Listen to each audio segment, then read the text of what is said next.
అక్షర యోధుడు ఈరోజు కాలధర్మం చేశాడు.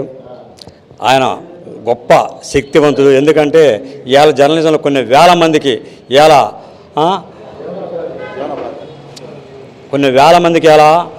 ముక్తి కలిగించి చాలామంది జర్నలిస్టులు ఇలా ఈ ఫీల్డ్లో ఉన్నారంటే ఆ నాయకుడు తయారు చేసిన ఫ్యాక్టరీను.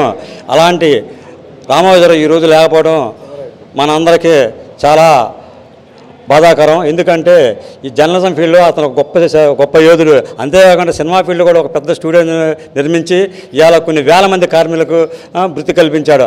అలాంటి యోధుడు ఈరోజు చనిపోవడం మనందరికీ చాలా బాధాకరమైన రోజు.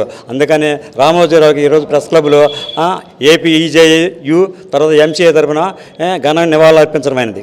రామోజీరావు గారు ఒక ధ్రువతార ఈరోజు నేల కొరిగింది.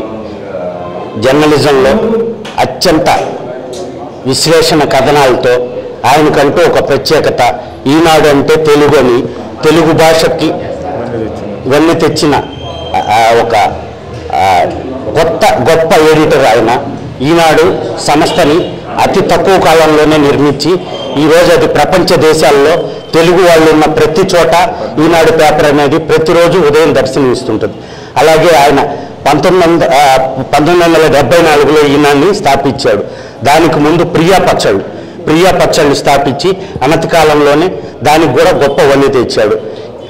దాని తర్వాత మయూరి ఫిలిమ్స్ పేరిట సినీ రంగంలో అడుగుపెట్టాడు. అతి తక్కువ కాలంలోనే ప్రపంచ దేశాలు గుర్తింపు పొందిన రామోజీ ఫిలిం సిటీని భారతదేశం నడిబొడ్డున హైదరాబాద్లో ఏర్పాటు చేసి భారతదేశానికి ఎనలేని కీర్తి తెచ్చిన రామోజీరావు ఈరోజు మరణించడం అనేది చాలా బాధాకరమైన విషయం. తెలుగు పత్రికా రంగానికి తీరని లోటని భావిస్తున్నాను.